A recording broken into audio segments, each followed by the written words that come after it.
Lorsqu'il est question de s'opposer à un management par la terreur ou par la peur, c'est généralement le mot humaniste qui vient à la rescousse comme une sorte d'antidote. Par management humaniste, on entend généralement un mode de gestion des organisations qui fait une place centrale à la confiance, à la bienveillance et à l'autonomie des individus au travail. Mais cette référence à l'humanisme installe-t-elle vraiment les hommes et les femmes au premier rang des priorités managériales, ou n'est-elle qu'une sorte d'auto-institution de la bonté des bons, un discours où tout semble aller de soi, mais sans réelle incidence sur le fonctionnement de l'organisation ? Cette question est d'autant plus indécise que l'humanisme, supposé être une notion philosophique par excellence depuis que Jean-Paul Sartre en a fait l'objet capital de son célèbre texte « L'existentialisme est un humanisme », n'est plus tellement célébré par les philosophes aujourd'hui. Or, Cynthia Fleury, professeure titulaire de la chaire Humanité et Santé au Conservatoire des Arts et Métiers, signe dans la collection Tracts Gallimard, 6e du nom, un essai qui redéfinit la notion d'une manière qui a lieu d'interpeller les managers. Selon la psychanalyste philosophe, l'humanisme doit être entendu sur un plan éthique et politique comme un souci de soi tourné vers la communauté à partir de la notion d'irremplaçabilité, supposée nous définir en tant qu'être humain.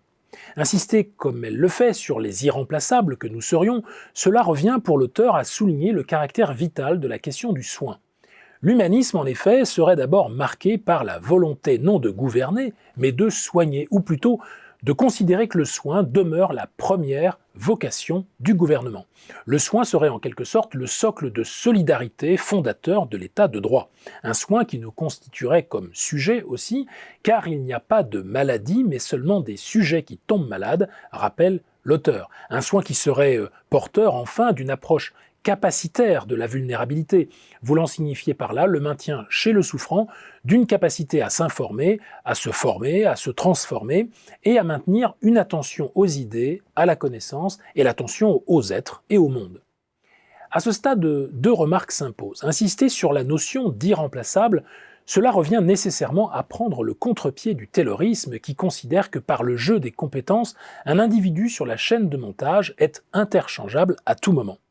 Quant à l'évocation du soin, elle renoue en réalité avec le management pré-taylorien, puisque prendre soin, c'était le sens exact du mot management au XVIIIe siècle. Avant de manager des entreprises, en effet, le fait de manager s'appliquait d'abord à la famille, aux champs et aux chevaux.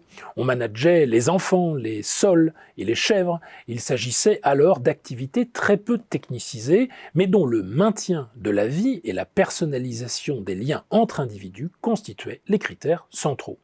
En somme, contre le ressentiment, contre la souffrance au travail, contre la dépersonnalisation des liens, le livre s'engage en rappelant qu'en médecine, et on serait tenté d'ajouter en management aussi bien, rien ne serait pire que de vouloir techniciser, je cite, son expertise.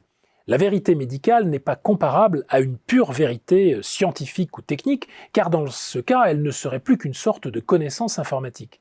D'où la naissance de cette chaire de philosophie à l'hôpital Sainte-Anne que dirige Cynthia Fleury en introduisant les humanités auprès des médecins et des personnels soignants selon l'ambition d'une approche existentielle et globale du soin. On notera ici, là encore, que le parallèle avec le management n'est pas difficile, si je puis dire, à opérer. Les algorithmes viendront bientôt remplacer les managers dans leurs fonctions de contrôle et de planification, certes, mais jamais ils ne viendront les concurrencer sur les enjeux de motivation et de sens du travail. C'est pourquoi il faut défendre une vision holiste, existentielle et globale du management, et pour cela, rien de plus urgent ni de plus agissant à long terme que de réintroduire l'enseignement de la philosophie dans la formation de ses futurs praticiens.